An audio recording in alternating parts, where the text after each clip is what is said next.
শ্রীভূমির পর হাইলাকান্দিতে দর্শন কাণ্ডের মতো ঘটনা হয়েছে, নির্ভয়া কাণ্ডের মতো, কি বলবেন?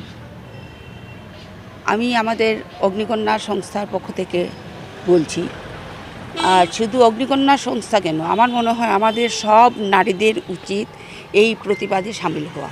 কারণ দিনের পর দিন যে জঘন্য ন্যাক্কারজনক ঘটনা ঘটছে, এটার প্রতিবাদ প্রত্যেক মেয়েদের, প্রত্যেক নারীদের করা উচিত।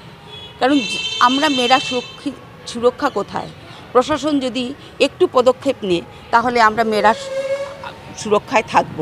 কারণ যে ঘটনা, এই যে ভিন্ন ধর্মী যুবকরা দিনের পর দিন এরকম ঘটনা চালিয়ে যাচ্ছে, ওদেরকে কঠিন থেকে কঠিনতম শাস্তি দেওয়া হোক।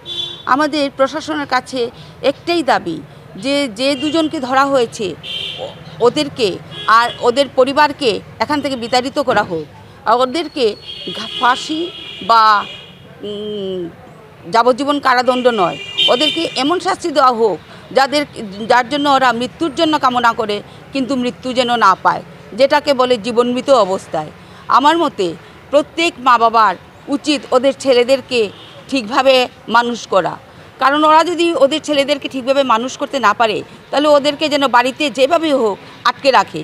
কারণ না হলে আমরা মেয়েরা কী করে বেরোবো? আমাদের মেয়েদেরকে তো রাস্তায় বেরোতেই হবে। আমরা তো এখন আর আগের দিনের মতো নয় যে না আমরা শুধু ঘর নিয়ে ঘর সামলাবো, আমাদেরকে এখন বাইরে বেরোতে হয়। তো আমাদের সুরক্ষা কোথায়? আমরা স্বাধীন ভারতে বাস করছি, কিন্তু আমরা মেয়েরা স্বাধীন কোথায়?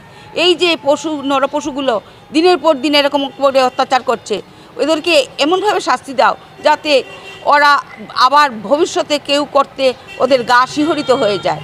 আমাদের এসপি ম্যাডাম উনিও একজন নারী, তাই উনার কাছে আমার বিনীত অনুরোধ, উনি যেন কঠিন থেকে কঠিনতম শাস্তি দেন ওদেরকে।